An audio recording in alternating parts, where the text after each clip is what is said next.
At first, when you're getting into pickup and socializing and you go out and you start approaching strangers, you probably are gonna run out of things to say in the first minute of the interaction. Like, I actually remember going out, interacting with girls, and I would get into the set, and it wasn't even like a man to woman set. I would just get into the set, right? And I remember getting to this point, like I would be in the conversation and it would be so awkward and uncomfortable. What felt like an eternity in that moment, where I would be like, yeah. and I would almost laugh, almost like a nervous, uncomfortable laugh in that moment. And the girl would look at me like, and I'm just sitting there, and after probably like 3, 4, 5 seconds, I would be like, have a good night. All right, anyway, take care. Either I would say that, or the girl would already kind of had an uncomfortable vibe before that, so she would have ejected from the set. But majority of the time, it was actually me that was ejecting from the set, and it would happen very early on. The way that I got better at this, honestly, is just by putting yourself in that position over and over and over again. And the main thing is to not eject from the set. You don't eject from the set, you stay in the interaction and just stay calm. Because the reason that I fucked it up in the past was I would stay there, it would be uncomfortable, and then I would just be laughing, and then I would just give up, and I would eventually just leave. What you need to do in that position, especially if the girl's engaged. Now look, if the girl says like, okay, anyway, take care, and she leaves, okay, she left the set, it's fine. But what's important is you're not the one ejecting due to being uncomfortable. You need to just get comfortable sitting in that uncomfortable moment when you actually don't know what to say, because your brain's gonna be scrambling, thinking of all these different things, right? Or like searching for a fucking topic or another question. And that's why a lot of dudes resort back to interview mode, because they start panicking. So then the brain starts scrambling, they just think of the next question. And then they say an answer and then think of the next question. And eventually you run out of questions. But what you can do is just stay in that moment and just stay calm. Don't have this like crazy nervous laughter, but just stay calm in that moment. And what you'll realize is you can stay in that moment longer than you think. Like, the problem that I was doing was I would just eject as a panic, but there's no growth from that. That's like the equivalent of going to the gym. I'm starting to get resistance, and then I just like drop the weight. It's like, that's the moment where you're actually breaking down the muscle in that uncomfortable zone. So you need to do whatever you can to just stay in that moment and stay calm. Now, that moment could happen when you're running out of things to say. That moment could be right before you're about to approach the girl. That moment could be right when you're about to kiss the girl. For everybody, it's slightly different. But what's important is when that uncomfortable moment is there, you need to stay calm and not run away from that moment, but realize that that's that gap where your current sticking point is. And to get to the next level, you gotta go through it. Like the saying is, the obstacle becomes the path. So if I'm stuck there and I'm running out of things to say, I need to just stay in the set, stay calm, and eventually something will come up. I think one of the easiest things is, and I've said this before, it's either making an observation about the girl or about the environment.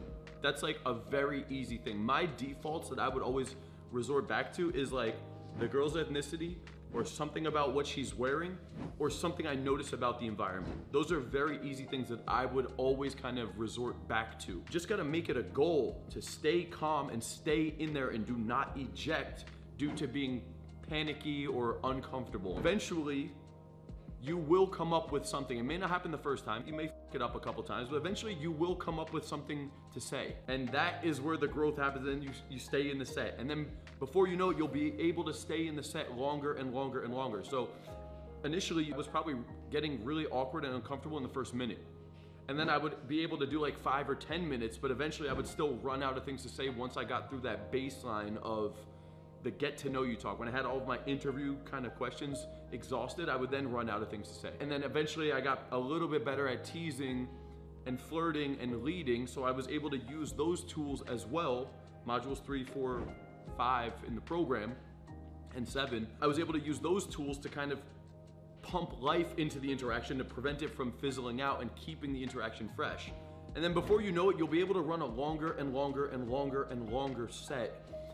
And then like I remember hitting the 1 hour mark, and I remember hitting like the 2 hour mark and thinking to myself like, whoa, that was like the longest set I've ever been in, or that was the most engaging set I've ever been in, or that was the most flirtatious set I've ever been in. So you'll be able to keep stretching it out, and you'll be able to keep it more engaged for that entire duration. And eventually, once you get to a point where you could do that for like 2 hours, that's pretty much like be able to last like pretty much any interaction. It's rare that you're gonna have more than a 2-hour interaction out at a nightclub. You can, but once you get to like the 2-hour mark, even the 1-hour mark, pretty much, like, you can do it over and over and over again, and that's no longer the sticking point. You'll have new sticking points, which is hitting escalation windows, forcing the girl into qualification so she's actually chasing you a little bit, leading, solving logistics, overcoming objections, and setting up the poll and coordinating the poll or seeding the next date and really creating a deeper connection, winning over the friends. Those are more like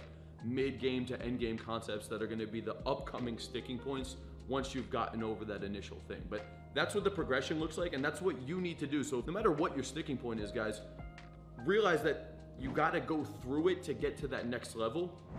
And when you feel that tension, you feel that uncomfortableness, do not panic and eject. Make it a goal that I'm gonna stay in this, push through it, and it may not happen the first time, but over time I'm gonna get better and better with it. And before you know it, you'll be at that next level, and that's how you overcome any sticking point in your progression. I hope you guys enjoyed this video. If you're interested in implementing any of the concepts taught in this video, I have a brand new coaching program where you can actually work with me one-on-one. I'm going to analyze your communication, your pickup skills, your game, and assess where you're at, point out your blind spots, your sticking points, show you the step-by-step process as well to take you from where you're at right now to accomplishing your goals with women and dating. Click the link in the description, fill out that application, pick out a day and a time for that consultation call, and I'll be talking to you guys soon. Until next time, Coach Kyle signing out. Peace out, guys.